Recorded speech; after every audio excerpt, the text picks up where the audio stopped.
બનાસકાંઠામાં પશુપાલક દૂધમાંથી લાખોની આવક મેળવે છે।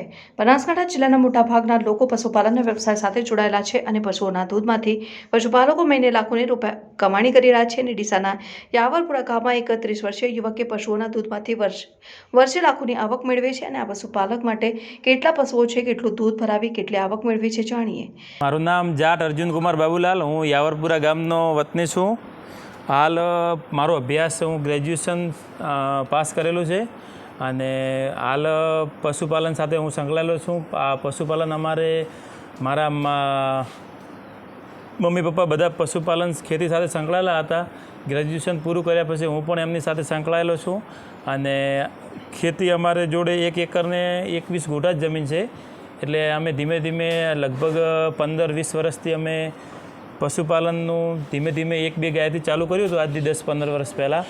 અત્યારે અમારે જોડે નાના મોટા 45થી 50 પશુઓ છે અને વાર્ષિક અમે 35 લાખનું જેવું દૂધ ભરાઈએ છીએ અને બનાસ ડેરીનો અમને ખૂબ સારો એવો સપોર્ટ મળે છે, ભાવ પણ સારા મળે છે।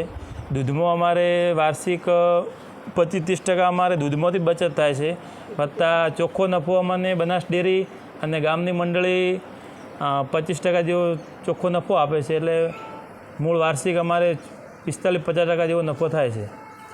બીજું બનાસ ડેરી દ્વારા અમને ડેરીના ડૉક્ટરો બીજી પશુઓ બીમાર થાય તો એમાં પણ સારી એવી ટ્રીટમેન્ટ મળે છે। બનાસ ડેરીની 12 દુધાળાઓની પશુઓની યોજના હોય કે ગમણ સહાયની યોજના હોય કે બધી યોજનાઓમાં અમને પણ લાભ મળે છે અને એની સાથે સાથે ગોબરનું જે હાલ નવું ચાલુ થયું એમાં પણ અમને દૂધની સાથે સાથે એક્સ્ટ્રા આવક ચાલુ થઈ છે। શરૂઆત કરી ત્યારે કેટલા પશુઓ? શરૂઆતથી અમારી જોડે 1-2 પશુઓ હતા, ધીમે ધીમે એમાં વાછરડી ઉછેર કરી અને ધીમે ધીમે અમે તબેલા આજ 15થી 20 વર્ષે હાલ અમારી જોડે 40થી 45 નાના મોટા પશુઓ છે। શરૂઆતમાં કેટલું પશુ દૂધ આપતા હતા, અત્યારે કેટલું? શરૂઆતમાં અમારે 10-12 લીટર દૂધ જેવું જતું હતું, એની જગ્યાએ હાલ અમારું દૈનિક 250થી 300 લીટર જેવું અમે દૈનિક દૂધ ભરાઈએ છીએ। મહિને ખર્ચ અમારે 2.5-3 લાખ જેવો પગાર આવે, એમાંથી 2 લાખ જેવો ખર્ચામાં જતો રહે, લાખ રૂપિયા જેવું વધે છે દર મંથલી। વાર્ષિક અમારી જોડે દૂધમાંથી 35 લાખનું દૂધ ભરાઈએ, એમાંથી અમારે 10 લાખ જેવો નફો થાય, બાકી 25 લાખ જેવો ખર્ચામાં જાય। અન્ય પશુપાલકોને અમે પશુપાલન કરો તો બહુ સારી વસ્તુ છે। પશુપાલન ડેરી હવે નફો સારો આપે છે, વત્તા દૂધનો ભાવે સારા છે, ગોબરની પણ એક્સ્ટ્રા આવક છે। બનાસકાંઠા જિલ્લો રાજસ્થાનની સરહદને અડીને આવેલો જિલ્લો છે। આ જિલ્લામાં મોટાભાગના લોકો ખેતીના વ્યવસાય સાથે જોડાયેલા હતા, પરંતુ વારે ઘડીએ કુદરતી આફત, પૂરનો પ્રકોપ સહિતની અનેક સમસ્યાને કારણે ખેડૂતોને મોટું નુકસાન થઈ રહ્યું છે, જેથી ખેડૂતોએ ખેતીનો વ્યવસાય છોડી પશુપાલનના વ્યવસાય તરફ વળ્યા છે। પશુપાલનના વ્યવસાયમાં પશુઓનું દૂધ ડેરીમાં ભરાવી વર્ષે લાખો નહીં પણ કરોડો રૂપિયાની કમાણી કરી રહ્યા છે। ગામના પશુપાલક કેટલા પશુઓનું દૂધ ભરાવી કેટલી આવક મેળવે છે?